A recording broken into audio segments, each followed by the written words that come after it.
Hold on one second. I gotta. It feels like it's coming. It's gonna come. I guess not. That's a letdown. If that was a sneeze, the one thing I've learned, and the kids taught me this, just keep thinking pineapples, pineapples, pineapples, pineapples in your mind, and it just disappears. And it Really? works. Yeah. I think if you got a super sneeze coming on, nothing can stop that. That's just nature. But beyond that, yeah, it really kids had told me this years ago. Yeah. And I'm like, don't be silly. And so next time I started, could feel it coming, I thought, oh yeah, those kids said that. Pineapples, pineapples, pineapples. Just saying it in your head. Hello, Mark. Hello. Welcome back to Wrexham. Mm. How are you doing today? Not bad. I came back yesterday from France on a scouting mission. Obviously, there's this lad Mbappe who's very unsettled in France, and I wondered if we could bring him back. But Never heard of him. Yeah, there's still a few more days in the transfer window, so we'll see how that progresses. Yeah. The only thing that I can think whenever I hear Mbappe is the Hanson song from the early 2000s or something, or late 90s or something. And I'm like, bop, Mbappe. Because you've got to be careful. Oh, I don't know if I want to say this. I'll get you taken off air straight away. Not that there is air. I don't understand. I'm talking rubbish here. Don't look at what Mbappe is supposed to be about, though, when you think about Mbappe. Really? It's not as innocent a song as it sounds. Okay. I'm saying no more. First and foremost, who is Bradford? Well, there's a question. I mean, Bradford's like starting out without thinking about Wrexham, although some of this is important merging into what Wrexham think of them. Bradford feel like a big club to be down in the fourth division, although to be honest, really the third level is where they spent a heck of a lot of their time. So they founded in 1902, I think it is, and they're put straight into the second division. There's only two divisions down in the Football League. And they get into the top division, they win the FA Cup, they come back down. So they've got rich heritage pre-First World War. They come back down just after the First World War, and then they are basically moping around the second, third, fourth for quite a while before they get back up in 2001. Or Prince plus two, as we call it in Wrexham. They get back into the actual Premier League. So they hang around there for 2 seasons, if I remember correctly, before then going back down, having financial problems. So that's the sort of profile of them. Culturally, well, Bradford is a nice city. One of the main places in the Industrial Revolution. It basically almost runs into Leeds. So it's in South Yorkshire, and it's got it's a pleasant city to go to. They've renovated it well as the mills have closed down. It has a massive sort of Indian subcontinental population, so it's a great place to go for curries. Ooh. And the football ground is actually located in one of the areas with quite a lot of Indian, Pakistani, Bangladeshi, Sri Lankan people living there of that heritage, which becomes relevant when we discuss the most memorable thing about Bradford City for football fans, which is horrific because it's a tragedy. In 1985, they win the third tier championship in their penultimate game of the season away from home. And so the next match, their last game of the season at home to Lincoln City, is a big party, huge crowd, and they're presented with a trophy beforehand. But then 40 minutes into the match, the main stand, which is wooden, catches fire and burns down remarkably quickly. Ironically, the fire brigade get called accidentally too soon. And they arrive within 4 minutes of being called, and it's already too late. Wow. Because the whole structure is on fire. They can't treat it immediately because there are still people in there, so they can't attack the source of the fire. 56 people were killed, around 250 people injured. Utterly horrific. I've spoken about this to an ex-Wrexham player, Nigel Beaumont, who played for Wrexham in the subsequent years, late 80s, early 90s, was a youth player for Bradford. And they played that morning, and then they were all on the side of the pitch as ball boys to celebrate the league championship. And he said, how utterly horrific it was. I mean, no need for me to say that to you, is there really? The problem is that to understand that, you have to understand their ground. It's built on the site of a quarry on the side of a hill. So their ground was always really peculiar because they got in. There's a guy, he's quite an interesting fellow actually to read about, called Archibald Leach. And in the 1910s, 20s, he was the number one football ground architect when people first needed proper stadiums instead of just big banks of mud to stand on because the crowds were so big. And he designed some of the classic sort of old stands. He had this sort of trademark style of doing it with like crisscross designs across the front of the stands. Some of them are still there. Rangers up in Glasgow is still an Archibald Leach stand. That's beautiful because around the back's got a massive red brick facade. Aston Villa has one. Tottenham used to, and they've retained some features of it in their new stadium. And he did Bradford as well. Now, his solution to having a ground on the side of a hill was ingenious, although it may well have, it definitely led to the disaster ultimately. Not saying it's his design's fault. What he did was he designed the main stand going down the slope and then leveled out the pitch was already leveled out at the bottom. So you enter the ground uniquely from those days from the top. So normally, now we see modern stadia where they dig down, don't they? And it doesn't look that big, and then when you enter, you realize it's a huge bowl. But that's a modern idea, really. But Leach did it 100 years ago. So the turnstiles were at the top of the stand, and then you walk down to your seats. The other end, the opposite side, by the way, was usually until about 20 years ago when the ground got redeveloped. It used to be tiny, absolutely tiny, because the hill was slanting away from the ground, and they couldn't do much with it. But they've actually got quite a big stand there now because they sort of built it up and had stilts supporting it and things like that. I'm not an architect. But so basically what happened was that the stand that Leach had built was wooden. There was a gap. The seats weren't on risers, so there was a gap under the wooden seats for the hill. And as you can imagine, lots of litter would accumulate. And there were warnings that the club weren't clearing out the litter regularly in the year before the disaster happened. So there were public warnings, including from the council. Nothing was done, it seems, and it hadn't been cleared out for months. And supposedly they think someone dropped a cigarette and it fell between the cracks in the stand. And within moments, that was that. There was no saving it. Ironically, as well, it was supposed to be demolished after the game. So it's just about one game. If they could have, it wouldn't have never happened because they'd already bought the steel to replace it with a concrete sort of structure with a steel roof. So that was supposed to be its last match.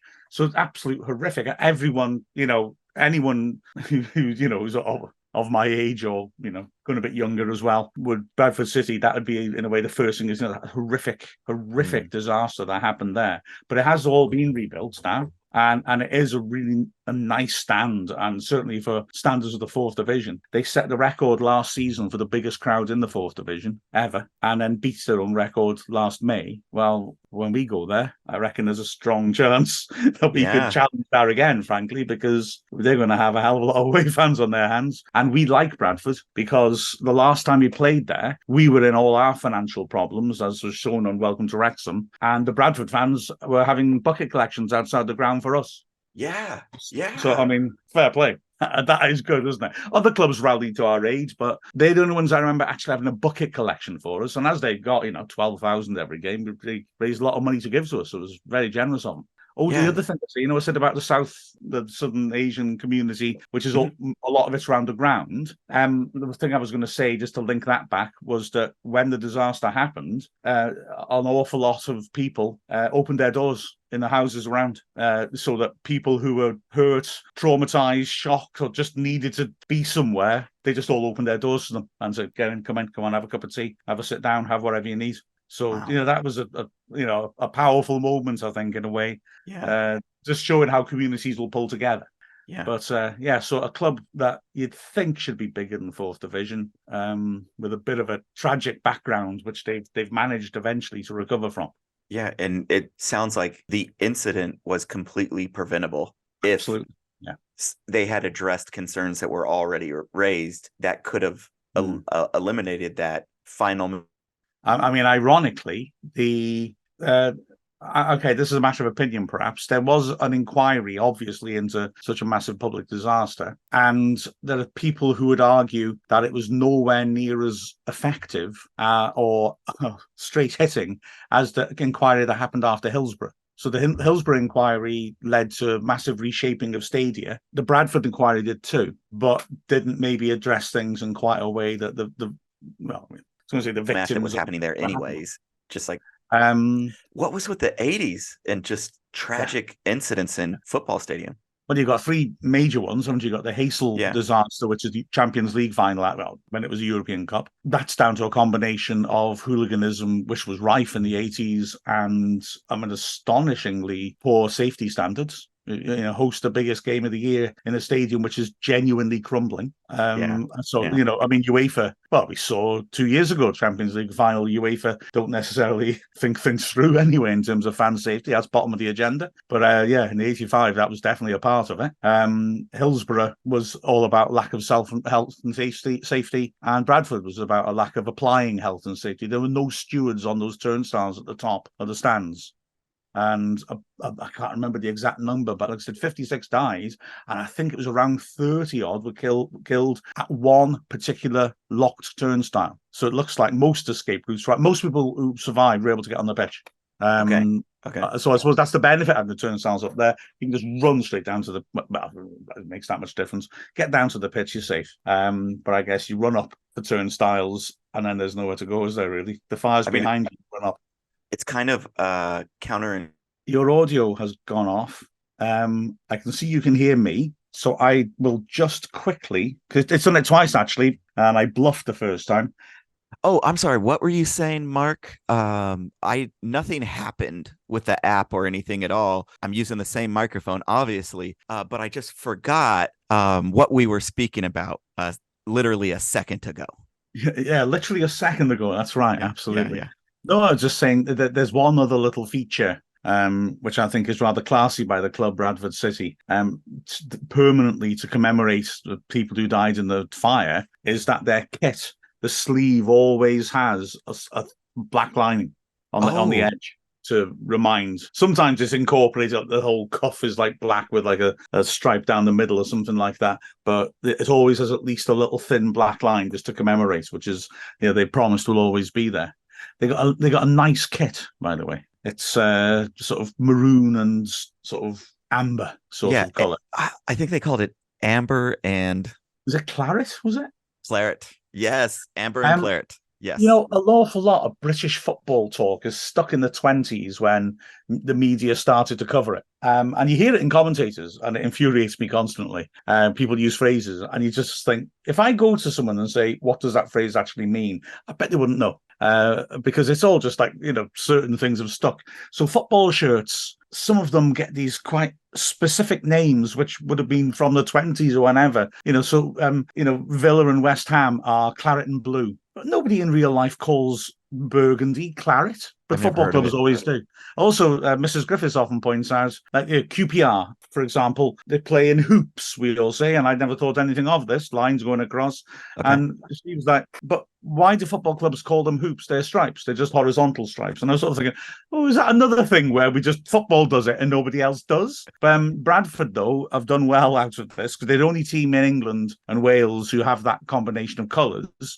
And firstly, it's quite fetching. And secondly, it's also the colour. I'm not a fan of Harry Potter, I'm afraid, particularly. But having said that, it's the same colours as his school house. Oh, really? So Bradford's actually had a bit of a boost in retail from Harry Potter fans who weren't interested in football, but bought their shirts because, the football shirt, like a Harry Potter football shirt. That's interesting. That's cool. I will double up on your anchoring people in the audience. I've never read Harry Potter or seen Harry Potter. So good man.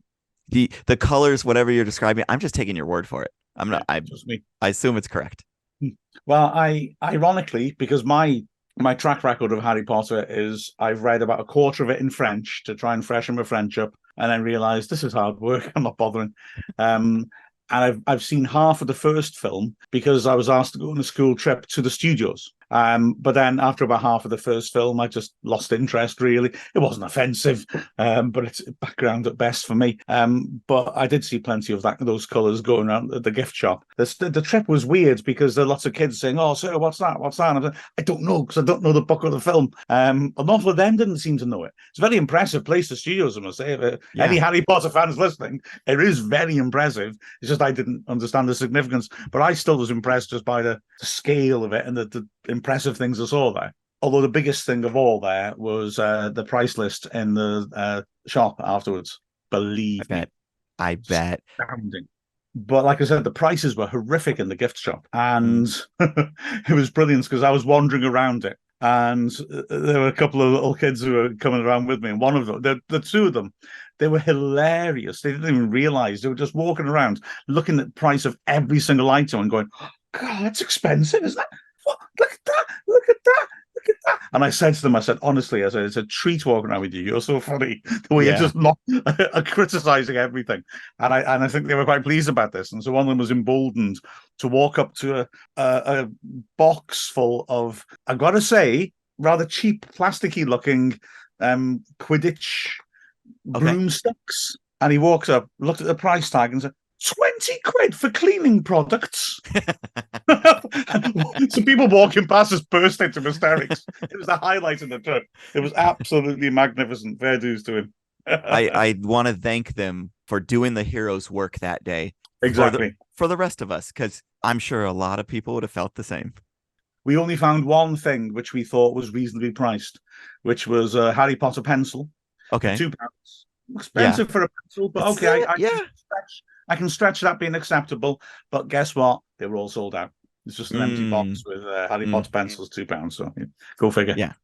That will double as a wand. So yeah. Yeah. The wands were 30 quid, mate. Don't you worry about that. For any Bradford supporters that may watch this, no disrespect to your club, to the colors. I'm sure you guys are as annoyed as anybody else would if your kit is referred to as the Harry Potter kit. I feel for you. I feel for your pain. That being said, look forward to seeing Harry Potter out on the pitch on Tuesday. They're Bradford's Yorkshire. They're sensible folk. They any annoyance they might get from people saying about their kit, I'm quite sure they'll negate by thinking of all the money people have given them because of this. They're sensible people. Yeah. I mean, the big elephant in the room, well, not an elephant, the big deal, of course, is the managers, isn't it, when Wrexham play Bradford? Oh, yeah. Phil Parkinson is an absolute legend at Bradford City. And Mark Hughes comes from Rwabon, which is, 6 miles from Wrexham. So we've got, going both ways, we've got that synergy. And what was Phil Parkinson's role? Or not role, but what was he instrumental to doing? Well, remarkable things, to be fair to him. He was appointed as manager of Bradford. They're in the fourth division, fourth tier.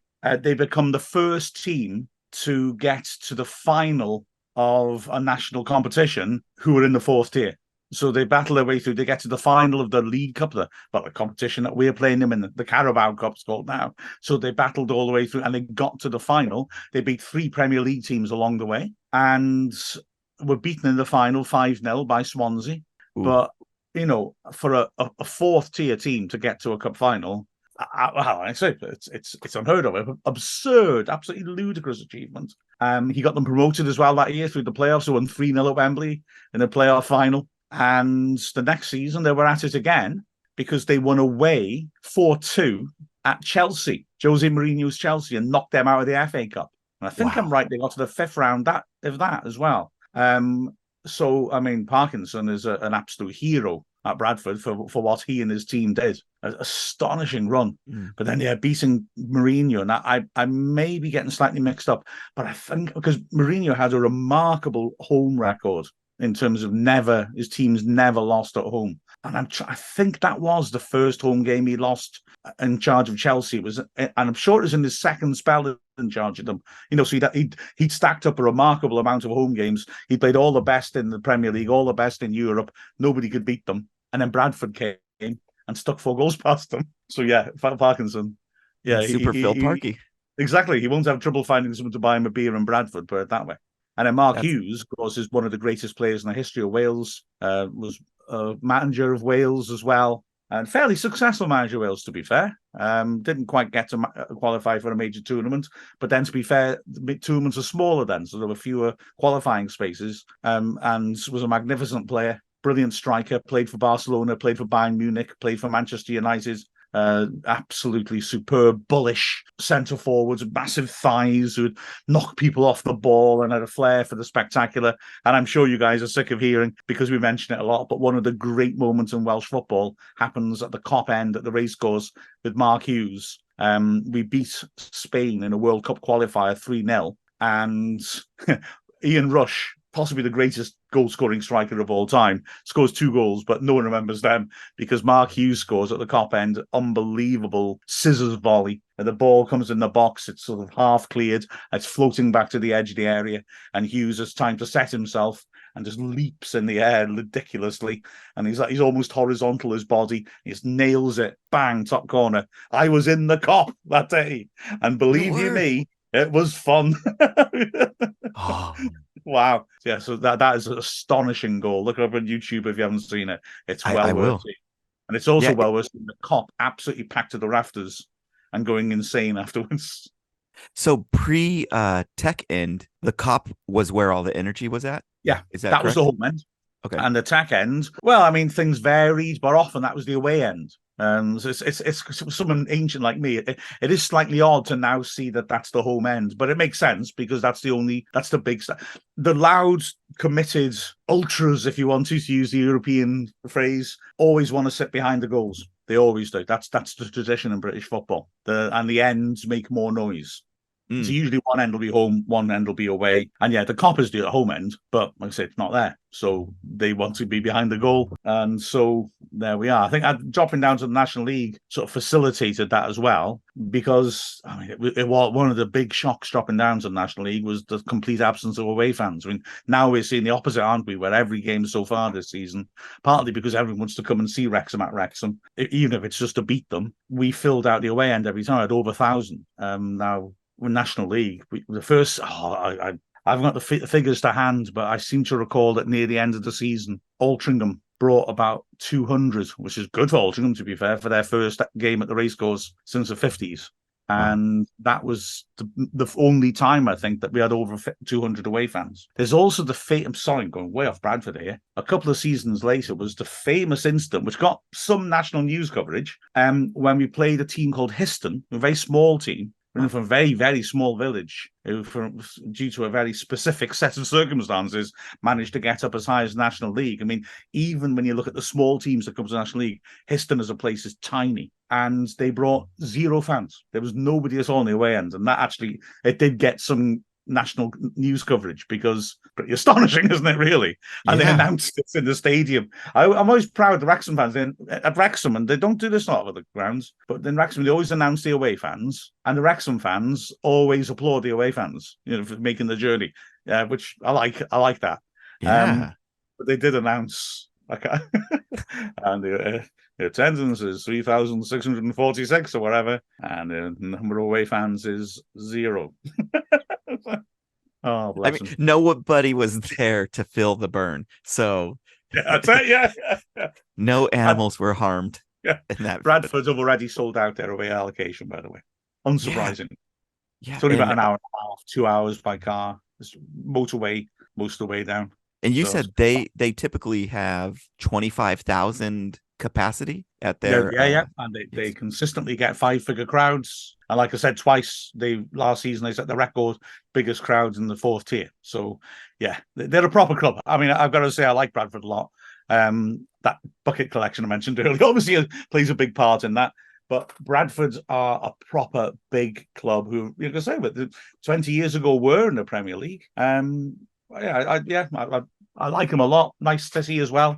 Good people. We've had some good wins over them, mind. We've done well in cup competitions against them, so maybe that's a good sign, having got them in the cup. The couple stick in my mind. One of them was that in 2002-03, we played them in the first round of the same competition we're playing them in now. So this is the start of a promotion season for us, and they had been relegated from the Premier League 2 years before. So obviously they're a strong team. We're 2 divisions below them, but you know by now, don't you? We do giant killing. So we played really well, and we just couldn't get a breakthrough. And 7 minutes left, they scored. A striker who was on loan, I think, then, who's seen as potential future England international, a young lad called Danny Cadamarteri. He's a good striker. Never quite fulfilled that potential. But he scored 7 minutes left, and you thought, oh, well, we've given her a good go. Brave defeat against the team 2 divisions above us. You can't knock that. But then with 1 minute left, Andy Morrell, the legendary striker, equalises. And then in the final minute, Carlos Edwards, our Trinidadian wing-back, comes up and scores, and we've knocked them out of the League Cup. So we had a pretty, that was a enjoyable experience at their expense. Oh, yeah. Shout out to Carlos Edwards. He is super friendly, very friendly. And then even online, somebody was selling one of his old kits, and I was like, I wish I had X amount of money that you're asking for it to get it. And then he commented back to me, and he either inboxed me or sent it on there. He's like, I wish I had an extra kit. I'd just send it to you. Oh, nice. And I was like, what? What in the world? Yeah. It seems like a really nice guy. And he's a genuine fella. Considering the profile as well, he's one of the greats for Trinidad, and they got to the World Cup as well with him. Fair play to him.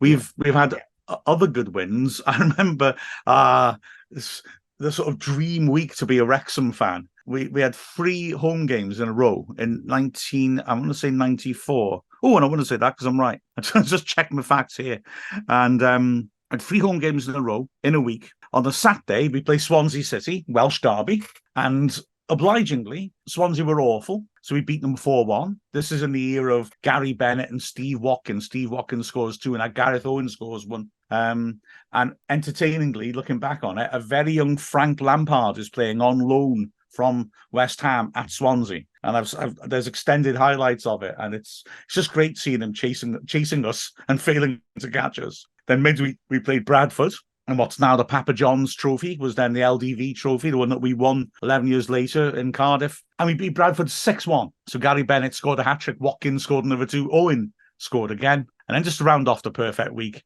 we played Rotherham in the FA Cup the next Saturday, and we went a bit easy on them. We just beat them 5-2. A couple of goals for Carl Connolly. What a legend. So wow. I just remember that perfect week. But Bradford in the middle was the real battering, the 6-1. It was quite fun. Gotta be honest. Yeah. Wow. That's so we have some good history as good results with Bradford over the years. But overall, they have the better of us. Okay. So overall, they've won 33, we've won 24, and there's 16 draws. So yeah. Okay. We've had some good recent results. I mean, I'm just looking now at it, the top scorers for us again in all history against them. Tommy Bannon, who was, again, middle of the 20th century. Ron Hewitt, likewise. Don Weston, tiny bit later, but still, and then going down, Gary Bennett's got 4, but then he scored a hat-trick in 1 game. Arvon Griffiths, who's 50s to the 70s. Jack Boothway, again, is of a much older vintage. So the dominant players in this fixture for us are going back quite a long way. We haven't beaten them in 3 games. Oh, really? So we're good against them in the 70s, just looking here. We beat them in 5 games in a row in the early 70s, but including a 5-1. But no, they're like I said, they're a decent-sized team. They got proper support. And yeah, so they've done better than us generally. They've been slightly higher league than us generally. Do we have any players that we either got from Bradford or that went to Bradford? But there's a few really interesting ones in their current squad. But before I say that, I do want to mention something from the 50s, as I do. Everyone get a cocoa, have a little sleep. I'll be finishing in a minute. We had a player, one of the all-time great Wrexham players, called Billy Tunnicliffe, who was a little wiry fella who played on the wing, an attacking player. Now, my dad always said that when he used to watch Wrexham in the old, until like the modern era, my dad would always say Tunnicliffe is his favourite player. He said he was tiny, he had an astonishing, powerful shot on him, which was particularly astonishing because, in those days, the footballs were horrific. They didn't have any coating on them. They were leather. They soaked up all the liquids. So when it was raining, the ball was amazingly heavy. Football boots then were essentially like, hobnail boots or work boots, more like that. And because you had to thump the ball, which could be, players from them would describe it as being like concrete if it was wet.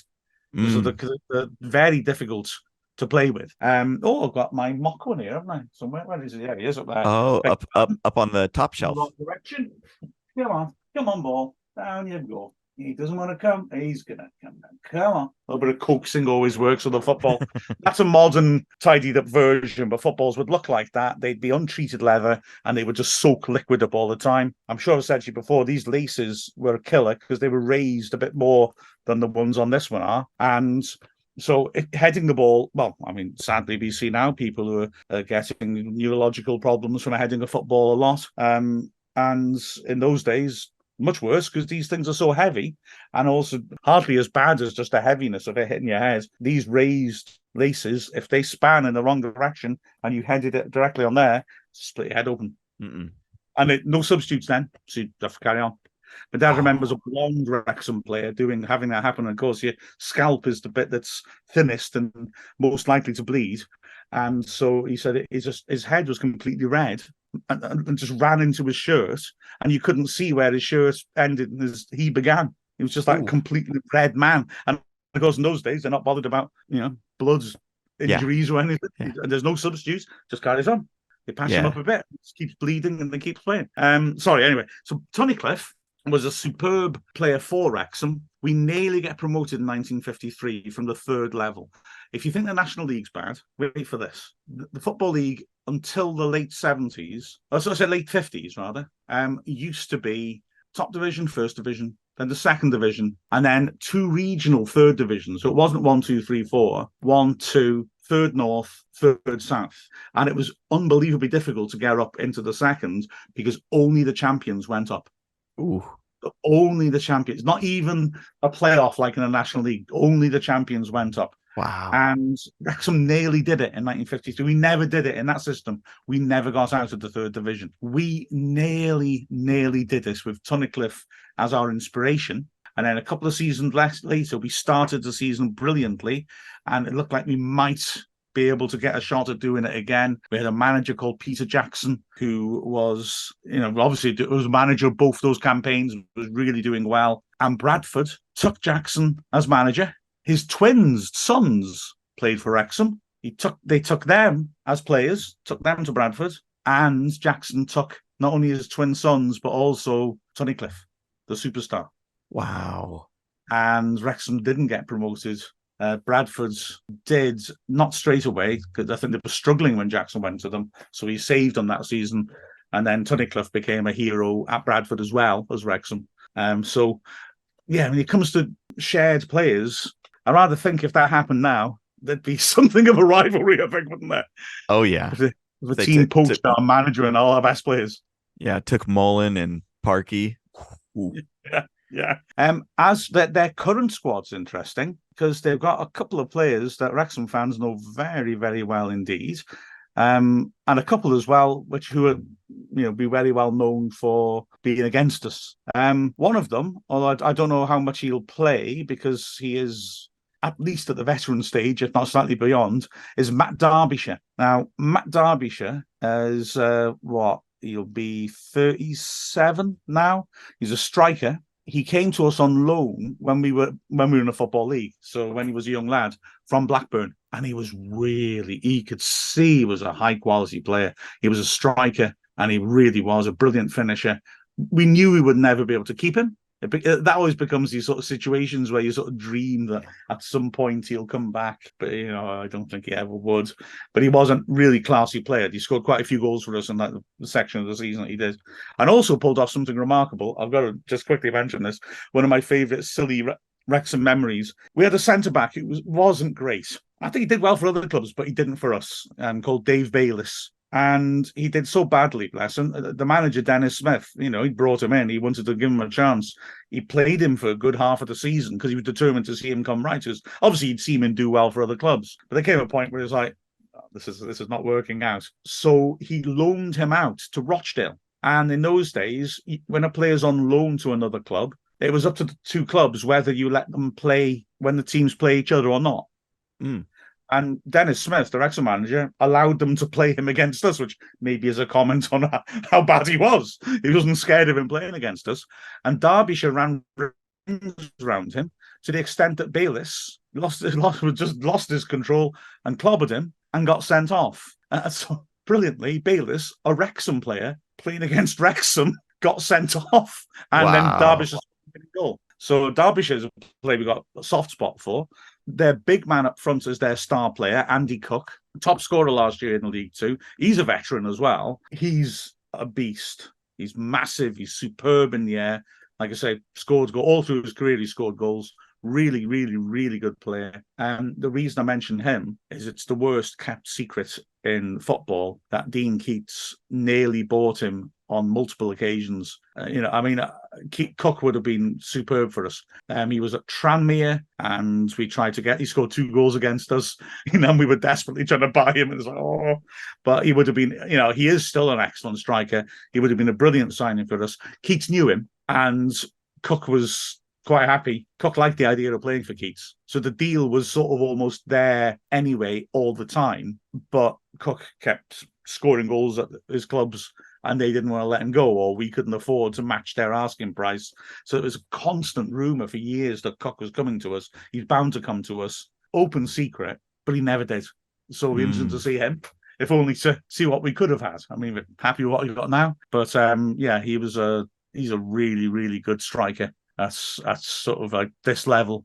They've got another attacking player that we were interested in. I don't remember if this was Keats. Yeah, it was Keats.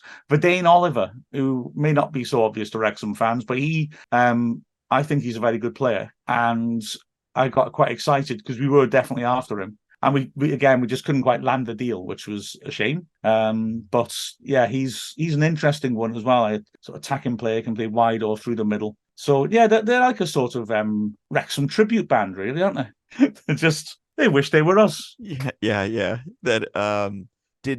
How is Keats with the financial situation? Because I've heard a lot of positive things about Keats, but it didn't appear he had the same financial resources to put together the team that now Phil Parkinson is able to.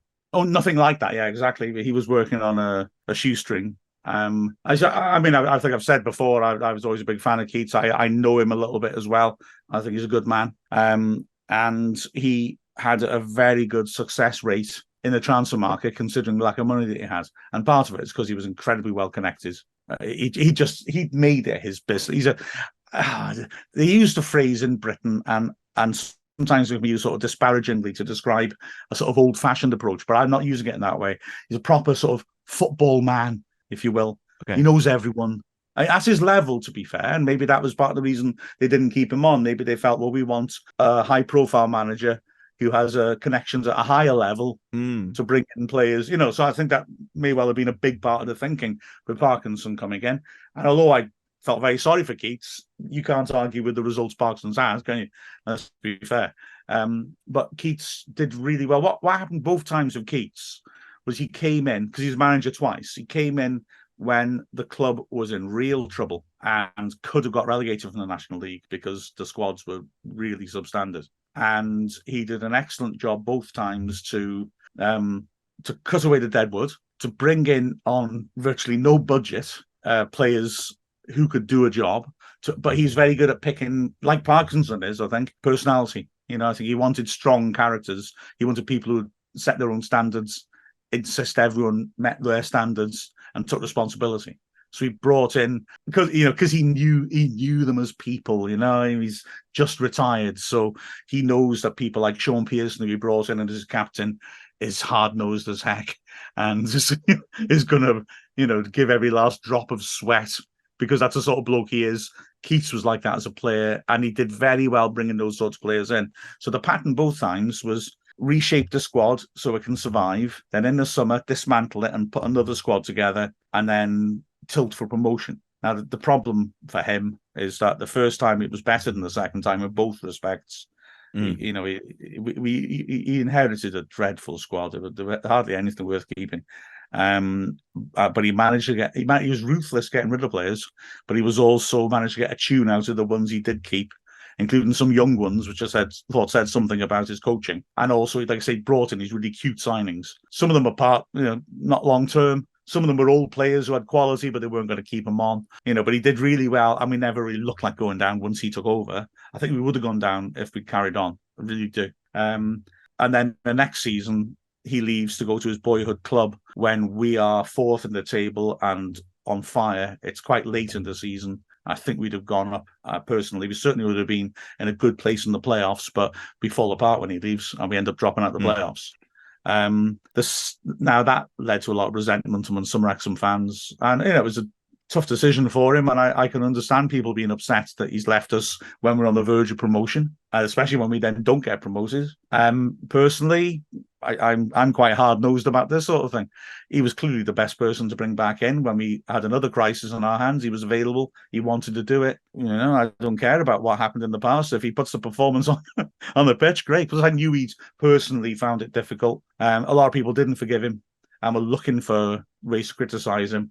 And frankly, he did do those things again. He did build a team that survived, and he did build a team that had a proper promotion. But part of our survival was down to COVID, because we were just outside the relegation zone when COVID kicked in. I have every faith he would have brought us out of trouble, but we'll never know for sure, which I think his critics held on to a bit. You often see our position listed as, I think it's 19th, but they ended up, because that was what the table looked like. But we played fewer games, so on average points, we go up a couple of places. So our actual final position was like 17th or something like that, with a bit of gap. But most people don't bother. That was the judgment from the FA, take average points. Most people just don't bother. They just look at the last table, including the media. So we're often reported as finishing lower than we did know him. And then, like he saw in Welcome to Wrexham, that team he put together was a decent team. They should have gotten the playoffs, and on the last day, they blew it, basically. It was heartbreaking. It was such a shame, because it was a very likeable team, and we didn't, although Rob and Ryan had taken over partway through the season, we were the only teams restricted by a transfer window then. So all the other teams in our division could buy players whenever they wanted, and we couldn't. And also, because of the complications, which are shown on Welcome to Wrexham, just of getting that deal done and the slowness of bureaucracy, essentially on transfer deadline day, or the day before, we're finally given a red light to bring the players in for Rob and Ryan to be able to give him some money. But it's too late then to make those deals, isn't it? And using his contacts and the fact he'd probably spoken to people beforehand and said, I want to bring you in, he's able to bring two players in, Dior Angus, who's a striker, and Tyler French, a defender. But that's it. And then also, I'm sure are you aware of the Adi Yusuf drama on the bus that day? No. Adi Yusuf is our striker. And he was an odd fella. I mean, he's the only player in the history of British football to be booked for urinating. He was during the match? Yeah, he was a substitute. He hadn't got on the pitch, and he felt the call of nature. So in his version of it is that he asked the steward, this is when the grounds were empty, is there anywhere I can go to the toilet? And the steward, apparently, according to him, said, oh, just go to the back of the stand. So he did, and the referee booked him, because, you can get booked for ungentlemanly conduct, and having a wee against the wall, fairly ungentlemanly, You don't see Jeeves doing that, Worcester doing that, Bertie Worcester, But anyway, but yeah, he was erratic. There were times when he was just one of those players. If it's his day, it's his day, and if it wasn't, it wasn't. And really emphatically so. So there were some games where he was a really sharp striker. We beat Sutton, who won the league that year 4-0 at the Racecourse. Which again shows we were a decent team. He scored 2 goals. Sometimes he looked so predatory. And then sometimes when you just thought, oh, get him off the pitch, he's just doing nothing. There was which game was it? There was a game we came back to win 3-2 from 2-0 down, and he scored one of the goals, and everybody's celebrating, and apparently he wasn't. It's an away game, because he was trying to hassle the referee to give him the other goal. One of the goals he stretched for, and he didn't quite reach, but he wanted to try and claim the goal. The referees don't decide that anyway, so he's wasting his time. But yeah, everyone else is celebrating, and he apparently spent all the post-match just like banging on the referee's door because he wanted an extra goal. But anyway, what happened, the controversy with him, but he was a slightly peculiar character, like I say. The controversy with him was that we get Angus and French in, and you think, okay, if Keats had been able to use the money beforehand, he might have really built something. But he's not had the chance to. Rob and Ryan have only been given the money then. They just get a couple of deals done. And then Yusuf, we're on the bus going down to Eastleigh, down on the south coast. They stop at the service station, and when he gets back on, he tells Keto, I want to go to Chesterfield. So it's in the other direction, quite a long way in the other direction. His agents phoned him and told him Chesterfield wanted to make him an offer and give him a 3-year contract and, hugely increase his wages. And Keats, tries to say, this is not appropriate, and we're on the way to a match. You're playing in a match. It's deadline day, so Chesterfield, we won't be able to buy anyone afterwards. Chesterfield are playing on this, to be honest. And Yusuf basically says, no, I don't want to play. And so Keats has to make a snap decision, which I think is the right decision. This bloke doesn't want to be here, even though it leaves us a striker down. We got to get rid of him. So we left him in a service station down south. His agent's driving down to pick him up and drive him all the way up to Chesterfield, and he signs for Chesterfield. Now, ridiculous behaviour. So that was the sort of stuff that was happening. You don't see that happening now, do you? Let's be honest. And those are the sort of restrictions he was under, And we've had those restrictions quite a lot over the years. We had a lad called Theo Bailey. Oh my gosh, what was his last name? Theo Bailey something. I'm gonna secretly Google while I'm talking about him. Okay. And he came to the club and had a trial with us. Theo Bailey Jones, isn't it? I'm sure it is. It's Theo Bailey Jones, yeah. He had a trial with us when Andy Morrell was manager. And Morrell said, I like the look of you. You're decent, but we have no money left. There is no budget. And so this was around I think about February time. So Bailey Jones stayed with the club and signed on terms and just played for free. Oh, wow. Because he was hoping that, when the budget for the new season was sorted in the summer, that he might be able to get a contract. And he did get a contract, actually. Wow. I don't think he was paid that much. But yeah, I mean, and to be fair to Morrell, he was very quick to point that out publicly. Before you start criticizing him, please remember this lad has played free for us for 3 months. Wow! Because he wants to be a professional footballer, and he wasn't bad. He was a very nice lad. He was very quick, but he was quite lightweight. But he was, at that time we didn't have any money, and he did a job for us. Fair play to him. But yeah, playing with no pay, incredible, isn't it? What opposite ends of the spectrum between those two players? Well, absolutely, isn't it? Yeah. The happy ending, of course, is that Yusuf didn't succeed at Chesterfield. They got rid of him, and then he's continued to not succeed, and he's dropped down the levels a bit. Congratulations! Yeah, well done, mate. You could have been on the old Robin Ryan bandwagon, and instead, Yeah. One thing I wanted to ask you about, you said, I believe it's hobnail or right, yeah. The boots? Yeah. I'm not familiar with that, what that is. And I'm going to Google hobnail, because having said that people use antiquated phrases when knowing what they are, I just know what hobnailed boots are, but I don't know what an actual hobnail is. A hobnail? Okay, it is literally nails that you drive into the sole of a boot. Yeah, I do know what that is. Oh, okay. So there's probably a different word for it for you. So they're like, so you just basically have a nail with a point and then a sort of grip like you might have on the shoes, so you nail them in, and then you've got, the grip isn't a rubberized pattern, it's actual nails, metal nails sticking out. But then they say the end of the nail be shaped to be like the bottom of a shoe, if you will, like a grip. And was there a lot of bad injuries? Not well. Oh, that's a whole different podcast, isn't it? That's a hell of a question. Yeah. I mean, I've heard lots of old players talking about how you have to bang your studs, or they used to have leather bars apparently as well. You can see them on YouTube, like a leather bar with nails that you drive in, so you got bars on your boots to grip the pitch. Wow. I mean, the problem with measuring injuries in those days is that medical science wasn't as good. So generally in those days, you broke your leg, you are finished. Whereas now, obviously, they'll rehab you and they'll get you back on again. There was a chap, I may have mentioned him in the last time, called Ali McGowan, who was a famous rugged defender come from Scotland to play for us. And he broke his leg, and that was that. That was the end of him. And I talked to him when he was in his 80s, and he's hobbling around still, And he'd say, you look around, footballers from my era, they all limp really heavily now, because in those days, you break your leg, you have something bad like that happen, nothing really would be done for you. They, beyond, the hospital would do what they do for anyone with a broken leg, but stick you in a cast, put you on crutches, but that'd probably be it. Wow. So, so it's in a way difficult to measure the sort of injuries, because less serious injuries. I mean, now let's be honest, you probably, unless it's a horrific compound fracture, you're better off breaking your leg than getting an ACL injury, for example, as a sports person. Yeah. So, bones heal. And nowadays, that's something you bounce back from, isn't it? But in those days, that was career ending generally. So, wow. Yeah.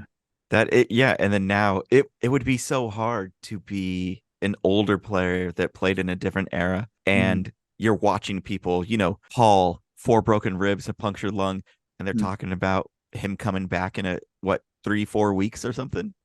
That's possible. It's that could have been the end of your career maybe before. Yeah, absolutely. Gosh, it is quite something, isn't it? And having no substitutes meant players tended to carry on. My dad would always tell me about how it was quite common for a player to get a bad injury and they just make them stay on the pitch, but they'd put them on one of the wings in attack. So even if they were a defender, they'd put them out there just to be another body, so that the opposing team would have to keep an eye on them.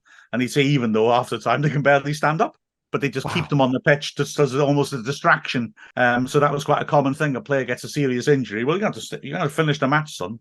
And then there is the famous story. So forgive me for indulging myself. In the must have been late 40s FA Cup final. Of course, in those days, the FA Cup final is the biggest game in the world. There's no European competition then. The Manchester City are playing in the final, and they have a really interesting character in goal, Bert Trautmann, who was a German parachutist. And he's a prisoner of war. He was during the war. He's taken prisoner of war, and he spends the last part of the war in a prisoner of war camp in Lancashire.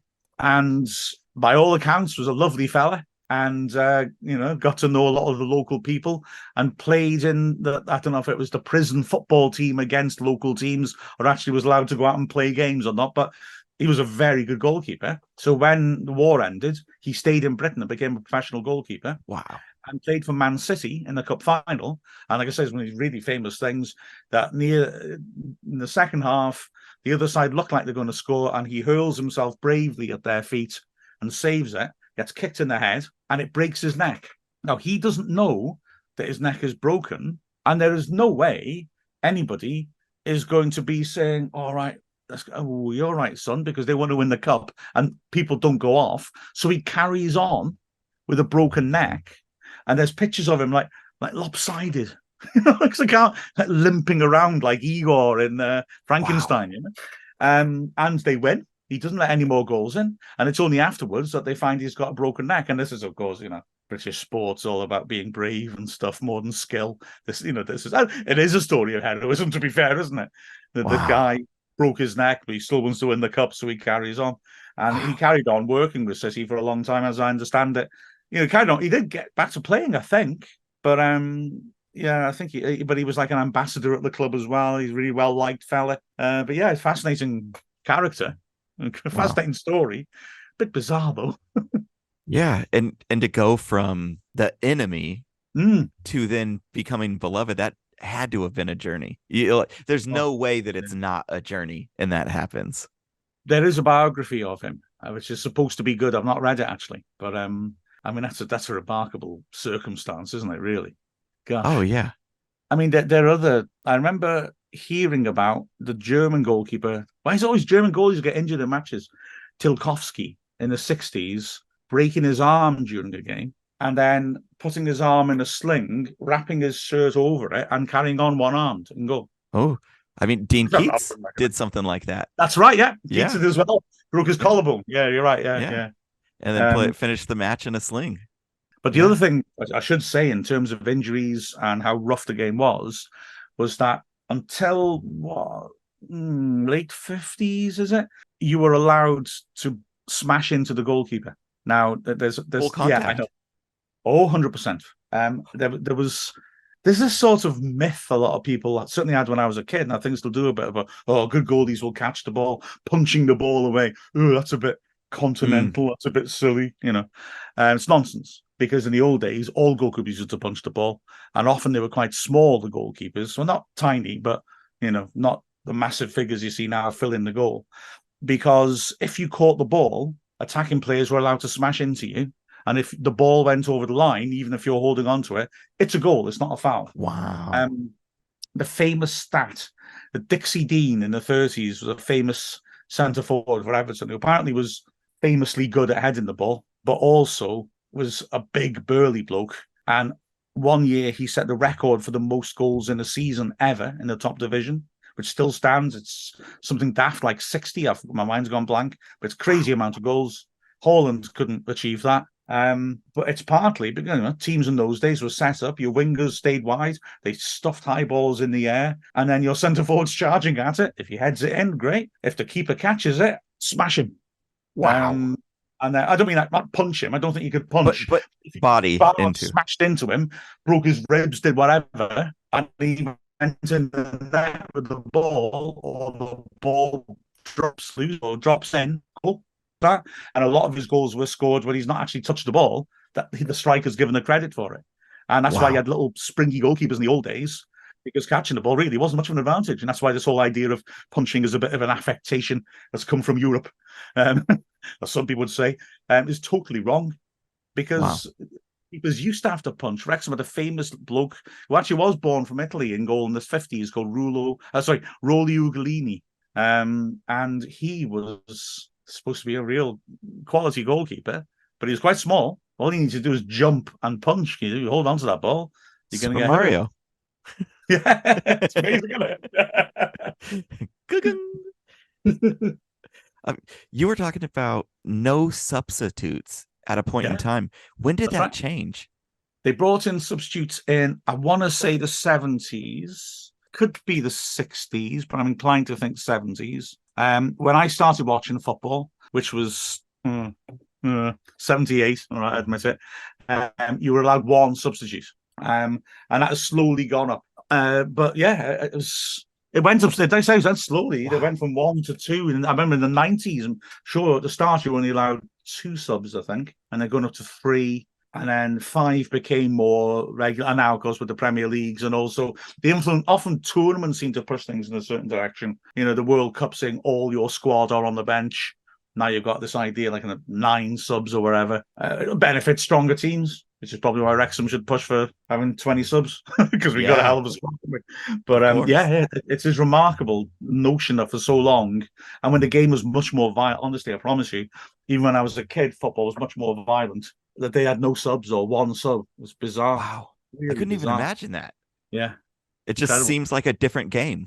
I've got to also say that when football split from rugby, that's a whole other story, definitely. So that's back in like the 19th century. It was because there were lots of different local rules of football, if you will. And some forms of football were very different from other forms of football. So there was a meeting to sort it out in which football and rugby split off in different directions. And one of the main objections the rugby fans had, because the rules that were proposed were more akin to football, a lot of differences, but more akin to football, was that the rugby advocates, they wanted to retain something called hacking. And believe it or not, hacking is that if a person's got the ball, you're allowed to kick their shins. What? And the football people said, no, as you or I would. And then the rugby people said, but we like that. That's an important part of the game. And so they left to play their own game. Now, I'm disparaging about rugby anyway, so this doesn't surprise me. It's all public schools, all the private.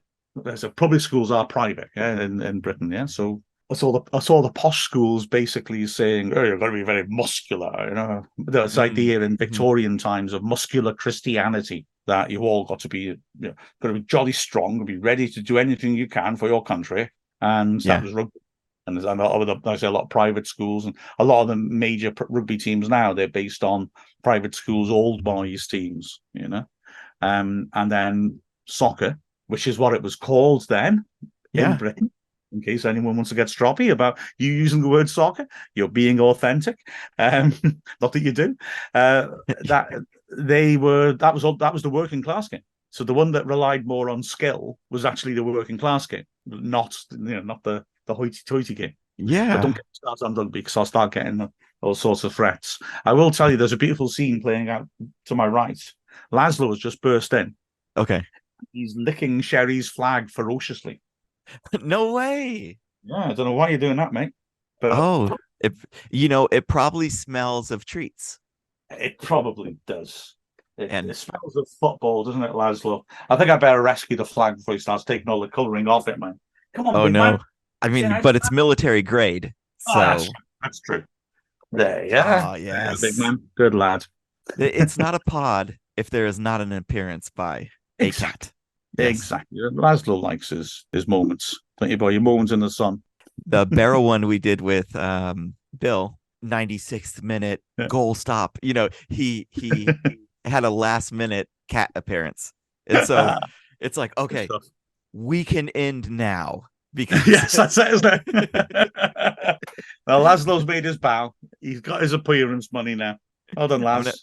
I'll have to tell Sherry, or she'll probably watch this, but about the military grade flag being threatened by the powers of cat. It's still safe. Don't worry. It's still Yeah. safe. Yeah. In It's intact. fact, Laszlo's tongue is damaged right now. Oh, yeah, look at that, eh?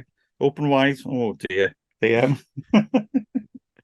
So Bradford, the city is nice. It's a yeah, great place to visit, to go to. It's in Yorkshire. yeah.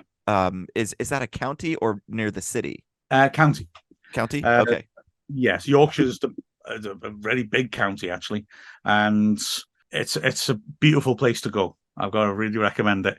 In the north, lovely countryside, very friendly people. Laszlo's gone. He can hear that what might be the sounds of dinner. And yeah, just it's got really diverse landscapes. It's interesting. Best place to go in the world for fish and chips. Without question, without question. There's some beautiful towns and cities as well. Yorkshire's a lovely, lovely place.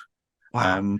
And Bradford, like I said, I mean, Bradford is a typical industrial town. So not so long ago, you would say Bradford's the reverse of that. It's full of factories and pollution. But now, a lot of those factories are no longer working, and they've reworked it well. And it's also got a lot of nice architecture in the sense of, it's just a mercantile city. It's grown up because of the Industrial Revolution, and so you've got the nouveau riche middle classes, the factory owners wanting to sort of show their pride, their civic pride, and so this happens quite a lot around Britain. Like quite very grand sort of city halls being built to show off your city or your town as being important, if you will. So the centre of Bradford's attractive. That sort of big brick built grand architecture to show we're an important city. A lot of silk mills and things like that. Oh, cotton more than silk, sorry, from Bradford. And across that, so Belt, Lancashire, going across Yorkshire. So yeah, so it's a nice place, and I always found them to be nice people. yeah. Can't go wrong in Yorkshire, I'm telling you.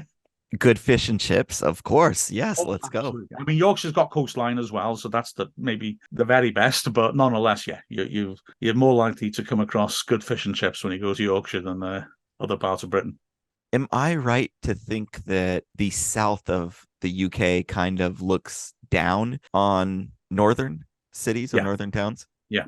I know this varies, obviously. It's quite interesting sometimes to watch people, sort of. I don't want to say a phone in. It's a long time since I watched a phone in, but the sort of things where you see people giving their opinions, and there does seem to be quite a few southeastern attitudes of like in the north begins at Watford, which is just north of London. It's like London, southeast, and then everywhere else. And I mean, frankly, economically, in some ways they're right, but then that's all about political decisions, isn't it? The current government, he's licking again, Laszlo. Stop licking the flag, lad. Jerry, why did you sprinkle catnip on that flag? I think you might have done. I think I'm going to save it, actually. I'm going to rescue it. Yeah. Mate, it's a good call. He's not damaging it. Oh, he's surfing USA now. Oh, he's not impressed. Oh, that's quite wet. Oh, Laszlo, you damp beast. Oh. Not going to be able to use it as a tent anymore. No, that's shocking. It'll dry out, won't it, lads? Yeah, Bradford, the south. Yeah, I mean, lots of people in the south don't see it that way. Obviously, sensible people, but it does seem to be a sort of prevailing attitude amongst quite a lot of people that who are the north. The ironic phrase, which has been sort of claimed by Northerners, of it's grim up north.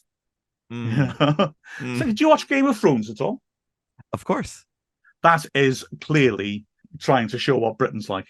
Oh, and Sherry, all the fancy fancies down in their big capital city. She probably knows that. She did a podcast that's on YouTube that was all Game of Thrones when it was out. Oh, right. Wow. Yeah. And the North is grim. But, well, they all talk in Northern accents as well. All the ones up there, all Jon Snow and all that. They all talk a sort of Lancashire, Yorkshire accent. And then you've got the Wall, which maybe is deliberately representing Hadrian's Wall, which was built by the Romans to cut England off from Scotland because they're terrified of the Scots invading. And then beyond the Wall, that's really rough country, Wow. So it could be some actual historical references it's clearly there. based on that. Birmingham's the second biggest city, and that's in the Midlands. That's bang between what I would describe as the North and the South. The cities, the big cities, are based on the Industrial Revolution, really, which happens across Lancashire, Yorkshire, in the Midlands, and in the southeast. Well, it's Walsall we were talking about, weren't we? Yeah, talking about the Black Country. Yeah. And it's all covered in pollution and soot. So those are like the big and then you got rural areas. A lot of Yorkshire's rural, a lot of Lancashire's rural. You got the Lake District where Barrow come from, so that's beautiful there. So that's all countryside with a couple of big towns at the bottom. Cumbria. That's right. Yeah, excellent. Yeah, you know stuff. And then you got the southwest as well. You got big cities in the northern part of the southwest, the West Country as we'd call it, like Bristol. And then as you go further down towards that boot, Cornwall, Devon, Somerset, it's very rural. I've actually been to Cornwall once and couldn't understand what was being said to me, even though I was in the country that I was born in. Yeah. And they were talking to me in the language that I speak, and I didn't know what they were saying to me. Honestly, didn't. There's one off. The rest of the time I did, but that was an experience that was. I was thinking, what the hell's going on? We have our own pockets. Yes. I've seen Deliverance, don't worry. Yeah. I wasn't going to point anybody out, but yes, we do have our pockets of understanding and what? Somewhere between there. Yeah. We teach in our school. We do some Bill Bryson because often travel writing comes up in the exam, and we use the bit where he goes to Mississippi and he's saying, "I'm an American, but I can't understand what they're saying to me." And he goes to the tourist office and asks the routes to William Faulkner's house, and the woman tells him to Mike the Squire, and he doesn't have a clue what's going on, and he's just trying to go to make the square to go around, and he's just really panicking, as he tends to claim he is in his books. But it's quite fun. The kids love that. Evidently, the Shakespearean accent that was spoken is supposed to be very similar to the U.S. South accent. Yeah. There's some fascinating stuff on YouTube talking about accents, but I love it all. Yeah, it just makes sense, doesn't it? People coming over, bringing their accents with them, and as a result, you can hear some quite interesting twangs in people's voices. You can really hear the Scottish in a lot of Caribbean accents, I think. Oh, okay. You can really hear it. And then you can hear this sort of, like I said, with the West Country, Somerset, Devon, Cornwall, all that is that sort of sorry, people from the West Country, but the sort of could be parodied like the sort of pirate voice almost. Really?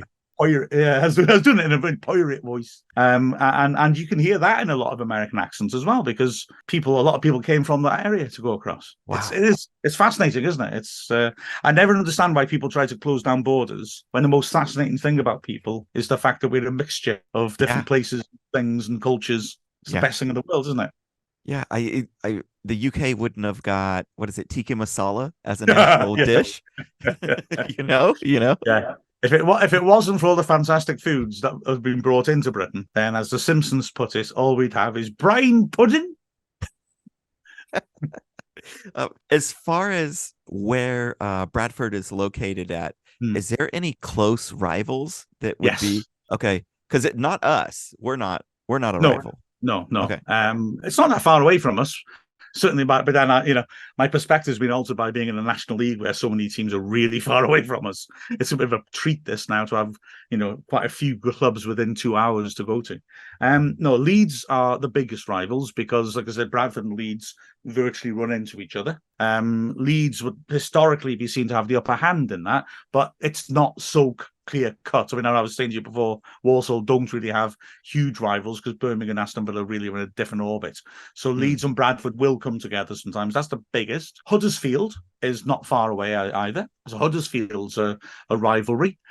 It'll get tasty, I would have thought, against the two Sheffield clubs. They're not quite as close, but they're close enough. They're all in Yorkshire, albeit in different parts of Yorkshire.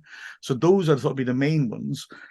I've heard of, although I can't back this up with any evidence, they have something fairly rare, I would say, in Britain, of a friendly rivalry with Halifax, who we left behind in the National League. I haven't seen any actual proper proof of that, but you do sometimes hear people talking about this. I don't know whether they really are something. The only country I'm aware of who... Oh, no, that's not true. In Spain and Germany, they actually do have friendly rivalries which have become official. So in the Bundesliga, and I don't ask me for examples because I can't remember them, I'm afraid, but in the Bundesliga, a lot of clubs have a team which they have for some reason or other decided are their friends, and they call them like Freundschaft derbies. And their fans will all get together beforehand and drink, and it's all, and it does seem a bit random, but that's rather nice, isn't it, in a way? Yeah, a friendship rivalry. Yeah. That's nice. And then in Spain, you get this sort of thing sometimes happening, but sometimes it's based on political reasons. So you might have two clubs that decide they're going to pair together because quite a lot of Spanish clubs have political identities as well. And so they might link to other clubs who have similar identities. That's something you get in France. It's not in France, sorry. In Spain and Italy a bit, but not so much. Sometimes their ultras or hooligans, it's a fine line, are politically motivated as well. So you'll get some clubs that associate with the right, and you'll get some clubs that associate with the left. The obvious one that I'm thinking of, and I think this is an official partnership, is Cadiz on the southern coast of a very left wing, and then Rayo Vallecano in Madrid are famously, ferociously left wing. They hounded out a player a couple of years ago because they found pictures. He was Ukrainian, and they found pictures on his Instagram from years back of him supporting neo-Nazis in Ukraine and posing with machine guns. And basically, when their fans saw that they'd brought him in, the fans protested, said, "We're not turning up to games if you play him," and he didn't play. He ironically was in limbo for half a season because the transfer window closed. We just had to sit around because you couldn't go for another team. So Cadiz and Rayo have that friendship thing. So, wow. But they're the only countries I'm aware of that have that. But yeah, apparently Bradford have a soft spot for Halifax, but that's something I've read, but I've never seen any other evidence of it. Maybe that's defunct, I don't know. Yeah, and there's when the Ukraine got invaded by Russia, there was a lot of support that got sent out there, and the word was a lot of them were football hooligans that were far right leaning, some neo-Nazis, and that's who went out because they had like alignments with other groups that were in the Ukraine. So a very interesting thing that people that came in to help were some, I can't say how many, but some were from hooligan gangs that you're probably familiar with in Germany. There's a lot of the organized meetups that are away from the ground. Yeah.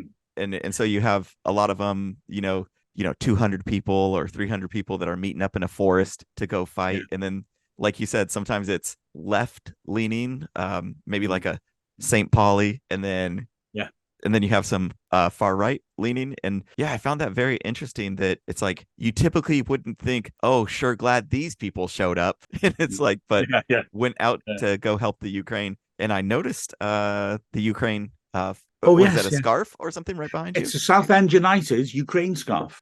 Just before we played Southend last year, I was doing research on their team, basically, and I saw that they did a charity thing, their supporters club did, where they made special, just after the invasion, Southend Ukraine scarves for the fans to buy to raise funds to help charities in the Ukraine. And so I contacted them and said, "Oh, can I buy one, please?" And so they sent one over. Awesome.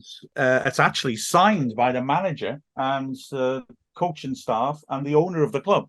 Wow. And that was what they were doing. I sort of read this and thought that might be a special thing, but I think they did it with all of them. So I quite like that. So they got the Ukrainian crest and Southend United as well. That is cool. It's a very complicated thing, isn't it, when you're looking at hooliganism and things like that.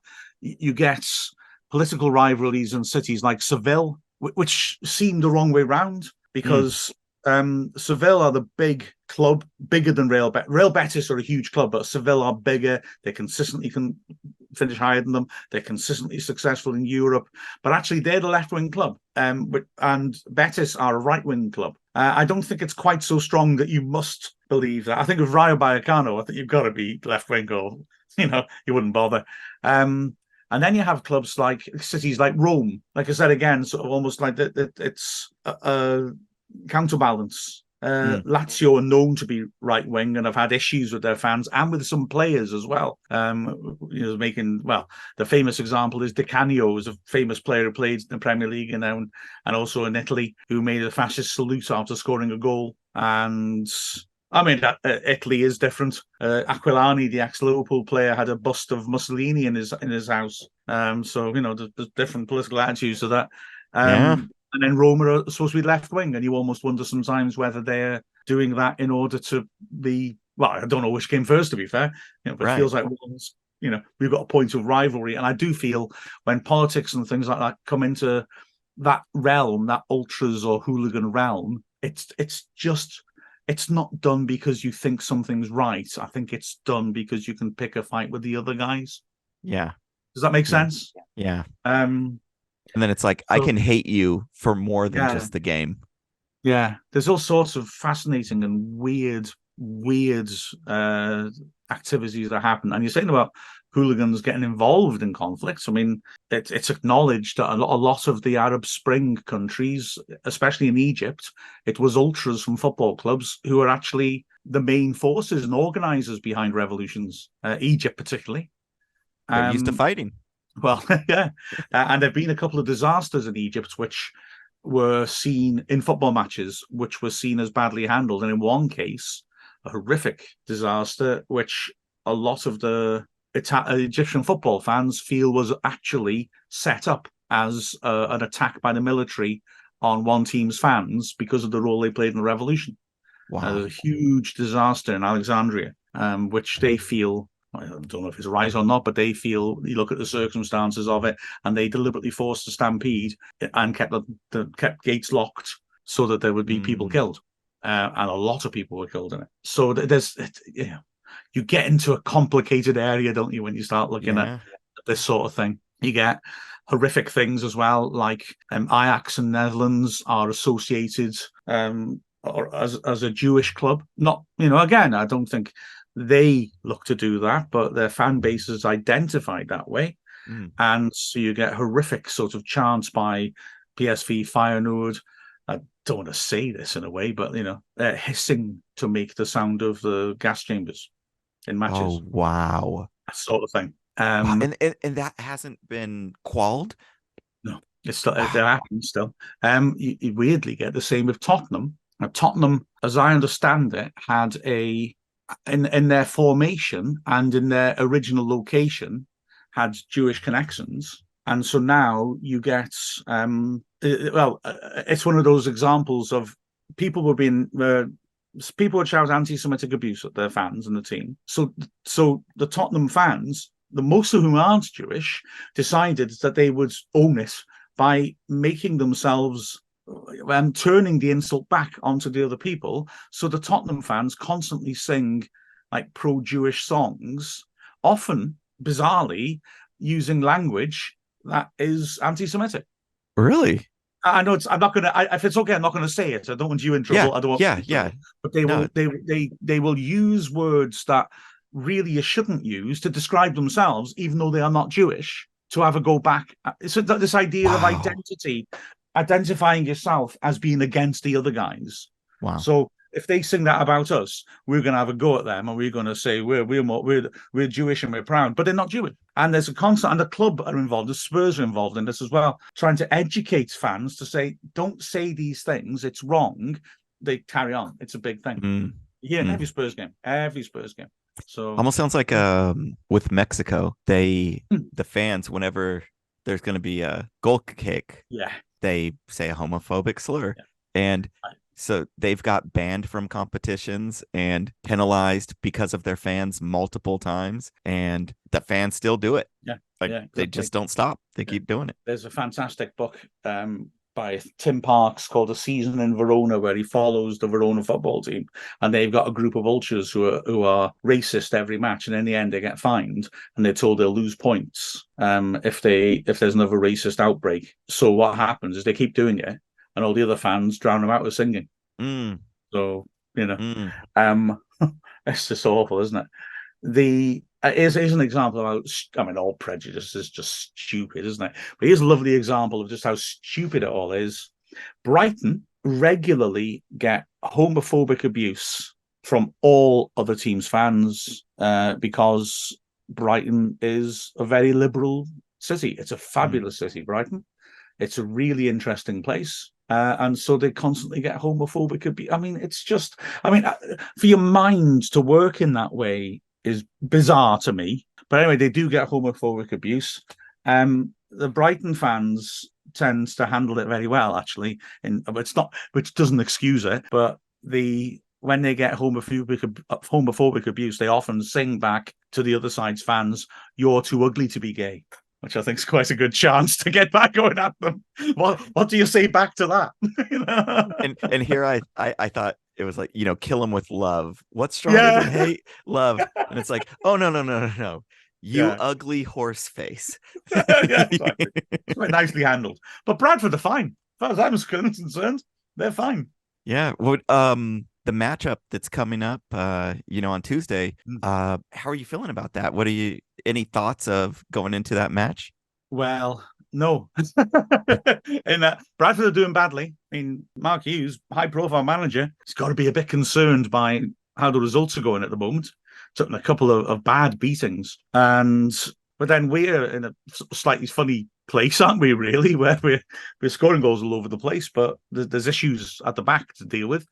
So I don't know. I sort of feel quite optimistic, but yeah. It's a strange one. The other thing, of course, is that Parkinson massively rotated his squad for the first game in the League Cup. Is he going to do that again? If Mark Howard is our first choice keeper, is he going to say, okay, well, I'll give the second choice keeper a game and let McNicholas have a game?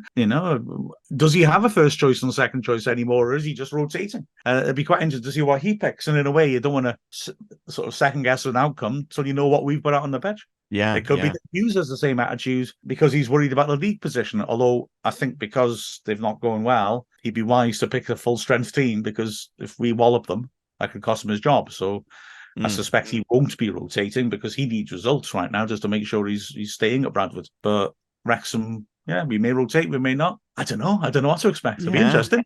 So we might get a surprise lineup, or we might get something that we've already seen with Howard out there, like the first League Cup match. Is Hayden going to be fit enough? Because there's some players need minutes, aren't there? There's some players who either haven't been able to get on the pitch much, like Hayden.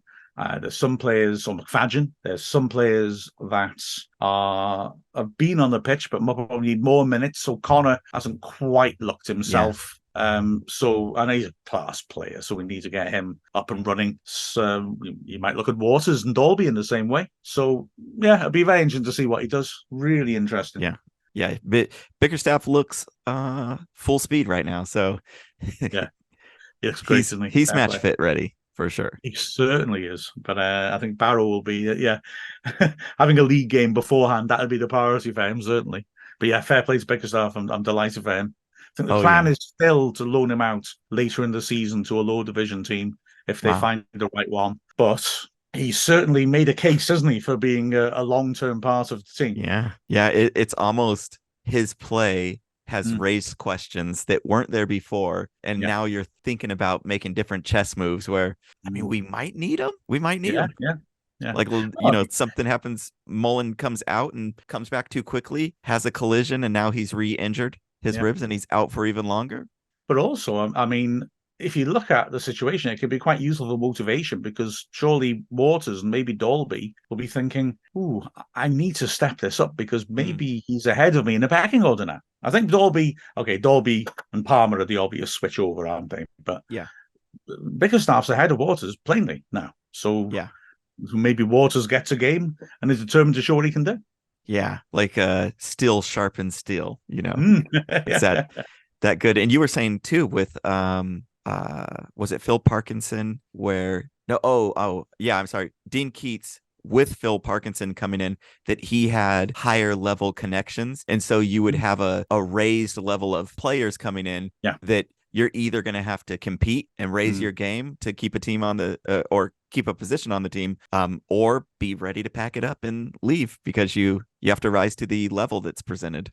He's done this so well, hasn't he, Parkinson, to handle personalities? Because let's put it this way: pick your best 11 for Wrexham right now that you would want to play if it was like a do or die match, and then pick the second 11 and ask yourself how well would that second 11 do in last year's National League? Yeah. I'll bet you it would at least be a playoff team, if not the champions. Yeah, it would have to be. Especially, Oscar, if you put it in this year's Notts County's not there, then, there's a hell of a lot of depth and players fighting. And there doesn't seem to be discord, which is a hell of an achievement by Parkinson in terms of the personalities he's brought in. You'd think people would be kicking off by now, wouldn't you? Yeah. I mean, maybe it's the whole Manchester thing, right? Get a good enough team, and now you have to have a second team. That's it. That's exactly. playing. Yeah, not bad. Yeah. What? So Tuesday, the match is coming up. We have Bradford. They're not rivals. They're a well-liked team, especially with the bucket collection that they did for us. So really good. There's some obviously history with Phil Parkinson, and but it doesn't seem like they view us badly or we view them badly. A good match, hopefully, and I would hope that we don't continue the trend of being the best scoring team and the best to be scored on team. Go back to our Carabao Cup form against Wigan, I think, shall we? Yeah, can we just do that? Yeah. That other thing, stop doing that other thing. It doesn't make sense. Do the good thing. Do the good thing. Yeah, that's what to focus on. Yeah, anything that we forgot about or we didn't cover? I think we covered most geopolitical issues of the 20th century, didn't we? Harry Potter. I hope just for anybody that's commenting on there, if there's an emoji of a wizard or an emoji of a wand or something like that, go ahead and throw that in the comment section just to let us know that I didn't piss you off completely. Is that what, do you guys say piss somebody off, or do you? I think it's a bit stronger language over here than it is for you. Okay. So we would say that. We absolutely would. Okay. But I get the impression it'd be seen more as swearing over here than maybe it would do in the States. Oh, really? Okay. Yeah, I would say so. Not terribly strong swearing, but not something you'd say to your mother. Oh, wow. Yeah. And my mother, who does not cuss, she doesn't say any cuss words. I was right there, wasn't it? Yeah. It's more, it's used in that way. But yeah, you'd be careful who you said it to in Britain, I guess. And used a lot more maybe in the sense of being of urine as well. Yeah. Well, and we weren't allowed to say pissed off in the house. So it's probably mostly not viewed as swearing, unless you have some strong Catholic mother that will let you know that you cannot say those things. Yeah. There's another word I'll warn you about afterwards, Fran. Yeah. It's completely innocent in America, and over here, ooh. Okay. Now we're just going to get off because I need to know what that word is. Yeah, exactly. You can tell I'm hungry. Well, Mark, thank you, the Alexandria Library of Wrexham, for providing such great history. I learned so much today, literally learned so much today. And I'm going to have to look up so much more things and raise my level of knowledge. Thanks for coming on. Thank you for teaching me how to Wrexham, as I steal again from the Wrexham Comms team. This has been Mark Griffiths, Ran Beer. And this has been Teach Me How to Wrexham the Mark Griffiths way. So thank you so much. Have a great day. And I'm going to stop recording because I need to know what that word is. Fair enough.